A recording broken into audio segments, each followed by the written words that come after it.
Bonjour tout le monde. Hier, c'était le 25 novembre, c'était un mini-budget à l'Assemblée nationale. On avait vraiment beaucoup d'espoir par rapport à ce mini-budget-là pour avoir des investissements majeurs en logement social et communautaire.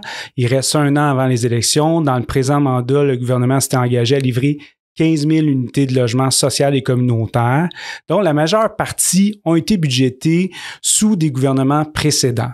Donc, le gouvernement n'a pas besoin d'investir des milliards, là. Hein? Il y a déjà 800 millions qui sont réservés dans les coffres de l'État pour livrer ces 10 000 unités-là.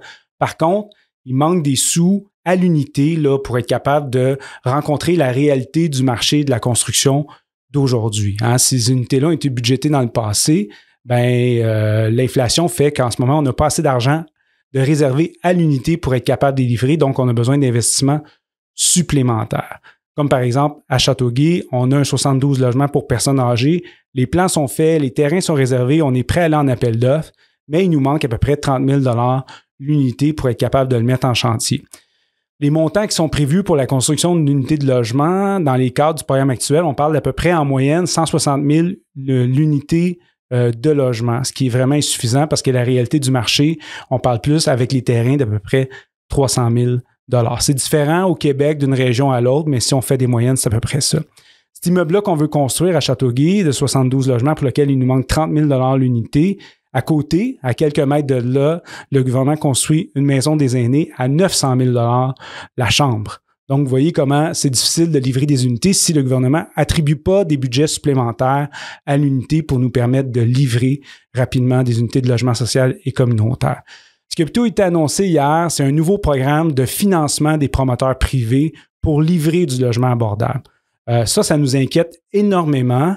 Il n'y a pas de signe de vie comme quoi que le programme Axélogie va être maintenu. Il n'y a pas de nouveaux investissements pour livrer les 10 000 unités, puis on annonce du soutien aux promoteurs privés. Ça, pour nous, c'est financer les futures crises du logement, parce que si les promoteurs privés auront un engagement avec l'État pour offrir du logement abordable pendant une certaine période, il n'y a rien qui garantit de façon pérenne et à long terme l'abordabilité, alors que quand on soutient un OSBL d'habitation, c'est pour toujours qu'eux s'engagent à l'abordabilité. On a des projets qui existent depuis 40 ans, des OSBL d'habitation qui ont eu un peu d'aide de l'État dans les années 80, mais 40 ans plus tard, ils offrent toujours du logement abordable sans aide de l'État dans des milieux où est-ce que les logements sont extrêmement chers. Eux, ils offrent des logements à 80-90% du loyer médian. Donc, on a pensé que ce serait important de vous faire écouter M. Rémi Trudel, qui était ministre responsable de l'habitation en 1997, lors de la création du programme Axélogie, qui nous explique l'importance du programme Axélogie et de sa philosophie dans laquelle on implique la communauté dans la gestion du programme.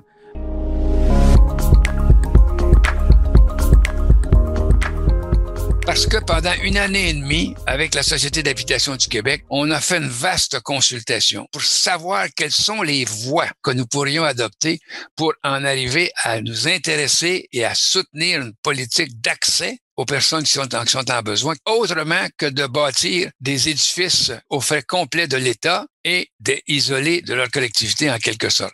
Ça a donné donc le programme Axélogie où là, on prenait la formule, c'est est-ce qu'on peut trouver une voie pour une famille qui a besoin d'habitation à un prix acceptable et qu'il puisse aussi avoir du même coup l'espoir de l'accès à la propriété sous une forme différente cependant, c'est-à-dire à l'intérieur d'une entreprise à but non lucratif. Hein? Ça, c'était la grande nouveauté de ce que nous allions introduire. Oui, je suis propriétaire, mais je suis pas propriétaire à but lucratif pour faire en sorte que je vais augmenter le loyer, puis un jour, moi, sacrer le locataire dehors, m'a fait du profit. Non. Et j'ai de l'intérêt dans mon organisme sans but lucratif pour maintenir, pour entretenir, pour embellir, pour développer. C'est une entreprise d'économie sociale avant que le mot existe. Parce que c'était l'objectif puis le déterminant d'Axélogie, c'est pas donc d'offrir uniquement du logement, c'est de partager aussi l'espoir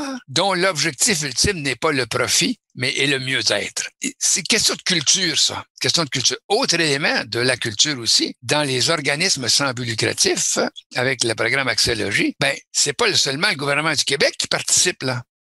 Au programme, là. Il y a la coopérative, l'organisme lui-même. Il y a les municipalités.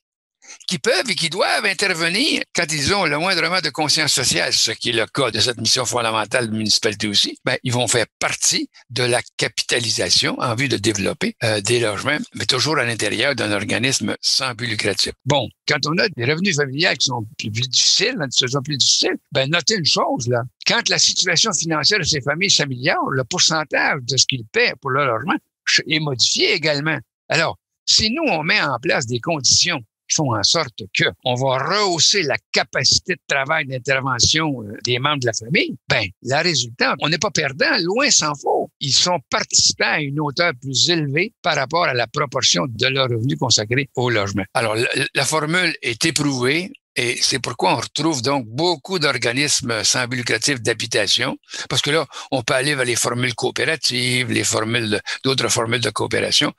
Peu importe. L'objectif terminal, fournir un logement qui est adéquat à la famille, aux individus concernés, à des taux acceptables, vivables, qu'on peut vivre avec ça, et aussi en même temps être responsable. Je suis responsable de mon édifice. Je suis responsable de ma partie de mon édifice. Puis c'est pas pour faire de l'argent sur le dos du voisin. C'est pour faire en sorte qu'on a un espoir de dire on va se donner à long terme une habitation qui nous amène à du mieux-être dans notre société. Voilà.